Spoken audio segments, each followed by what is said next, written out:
Bismillahirrahmanirrahim. Assalamualaikum warahmatullahi wabarakatuh. Alhamdulillahi nahmaduhu wa na'udzu billahi min syururi anfusina wa min sayyiati a'malina may yahdihillahu fala mudhillalah wa may yudhlilhu fala hadiyalah. Asyhadu an la ilaha illallah wa asyhadu anna Muhammadan abduhu wa rasuluh. Amma ba'du fa ya ayyuhan nas ittaqullaha haqqa tuqatih wa la tamutunna illa wa antum muslimun. Alhamdulillah, kita akan melanjutkan untuk kajian pada hari ini, yaitu kajian buku Minhajul Muslim karangan Abu Bakar Jabir Al-Jazairi. Kemarin kita sudah sampai di pasal 2, yaitu iman kepada uluhiyah, iman kepada rububiyah Allah. Untuk selanjutnya kita ke pasal 3, yaitu beriman kepada uluhiyah Allah atas semua makhluk dari yang pertama hingga yang terakhir. Orang Islam beriman terhadap uluhiyah Allah atas semua makhluk, ciptaan dari awal hingga akhir, dan bahwa tidak ada ilah selain Dia. Tidak ada yang berhak diibadahi kecuali Allah Subhanahu wa Ta'ala.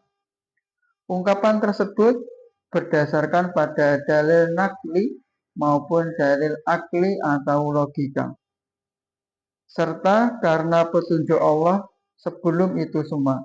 Sebab barang siapa diberi petunjuk oleh Allah, maka ia adalah orang yang mendapat hidayah. Dan barang siapa yang disesatkan oleh Allah, maka tidak ada yang dapat memberinya petunjuk. Dalil nakli yang pertama adalah kesaksian Allah, para malaikat, dan orang-orang yang berilmu tentang uluhiyah Allah. Allah berfirman dalam surah Ali Imran ayat 18, A'udzu billahi minasyaitonir rajim. Syahidallahu annahu la ilaha illallah annahu la ilaha illa huwa wal malaikatu wa ulul ilmi qa'iman bil qisth. La ilaha illa huwal azizul hakim. Allah menyatakan bahwa tidak ada yang berhak diibadahi melainkan Dia Allah yang menegakkan keadilan. Para malaikat dan orang-orang yang beriman juga menyatakan demikian. Tidak ada ilah yang berhak disembah melainkan Dia, yang Maha Perkasa lagi Maha Bijaksana. Surat Ali Imran ayat 18.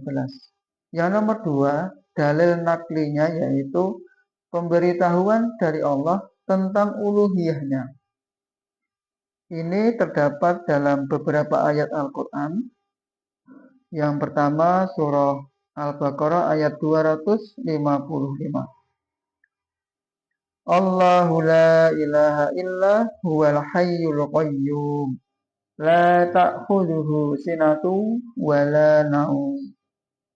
Allah tidak ada ilah atau yang berhak diibadahi melainkan Dia yang kekal, lagi terus menerus dalam mengurus makhluknya, tidak mengantuk dan tidak tidur. Wa ilahukum ilahu wahid la ilaha illa huwar rahmanur rahim. Dan ilah kalian adalah ilah yang Maha Esa. Tidak ada ilah yang berhak diibadahi melainkan Dia Allah, Zat yang Maha Pemurah lagi Maha Penyayang. Surat Al-Baqarah ayat 163. Kemudian firman Allah kepada Nabi Musa, ini terdapat Surat Toha ayat 14. Innani anallahu la ilaha illa ana fa'budni. Sesungguhnya aku ini adalah Allah. Tidak ada ilah yang hak selain aku.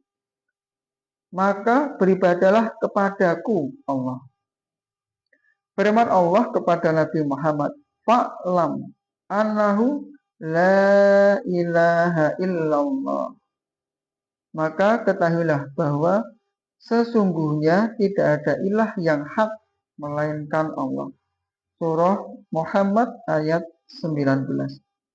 Adapun firman Allah yang menyatakan tentang dirinya, ini terdapat dalam surah Al-Hasr ayat 22 sampai 23. Wallahul ladzi la ilaha illa huwa alimul ghaibi wasyahadah huwar rahmanur rahim. Huwallahul ladzi la ilaha illa huwal malikul quddus. Dialah Allah yang tiada ilah yang berhak diibadahi selain Dia, Zat yang mengetahui yang gaib dan yang nyata. Dialah yang Maha Pemurah lagi Maha Penyayang. Dialah Allah yang tiada ilah yang berhak diibadahi selain Dia, Raja yang Maha Suci. Surat Al-Hasr ayat 20.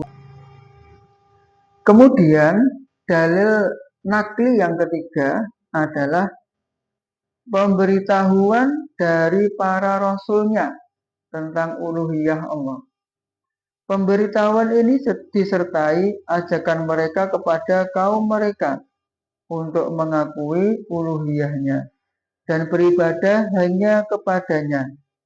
Nabi Nuh alaihissalam berkata kepada kaumnya, ya qaumi i'budullaha ma lakum min ilahin ghairuh. Wahai kaumku, sembahlah Allah. Sekali-kali tidak ada ilah yang berhak diibadahi oleh kalian selain Dia. Surah Al-A'raf ayat 59. Nabi Nuh alaihissalam, Nabi Hud alaihissalam, Nabi Soleh alaihissalam, dan Nabi Syuaib alaihissalam tidak seorang pun dari mereka kecuali masing-masing menyeru, wahai kaumku, sembahlah Allah. Sekali-kali tidak ada ilah yang berhak diibadahi oleh kalian selain Dia. Ini surah Al-A'raf ayat 59. Nabi Musa alaihissalam berkata kepada Bani Israel, aghairallahi abghikum ilahan wa huwa faddalakum 'alal 'alamin. Patutkah aku mencari ilah untuk kamu selain daripada Allah? Padahal Dialah yang telah melebihkan kalian atas segala umat. Ini Al-A'raf ayat 140.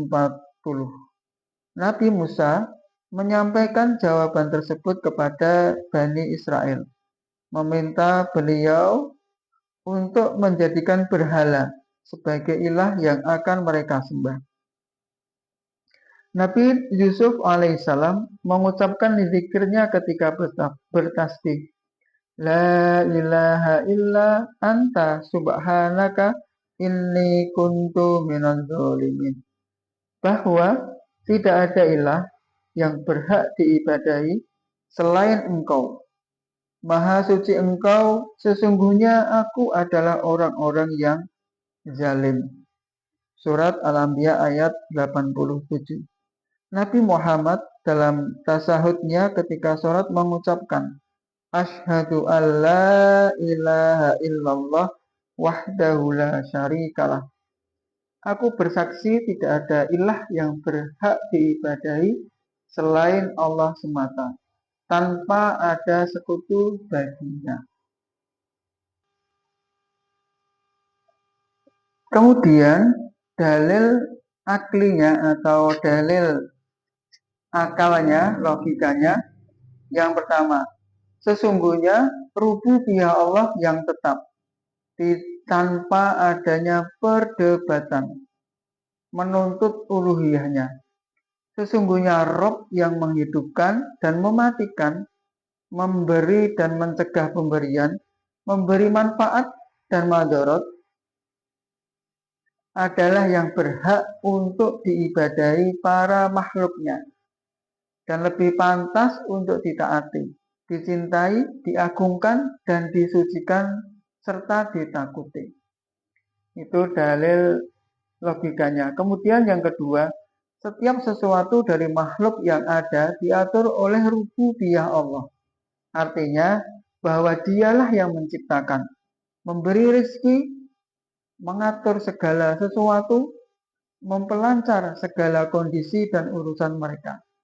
Maka bagaimana mungkin bisa diterima akal jika ada yang menjadikan ilah kepada makhluk-makhluknya yang senantiasa butuh kepadanya. Jika ungkapan adanya makhluk yang menjadi ilah tidak benar, menjadi tegaslah bahwa pencipta semua makhluk tersebar adalah ilah yang hak dan yang diibadahi dengan benar atau Allah.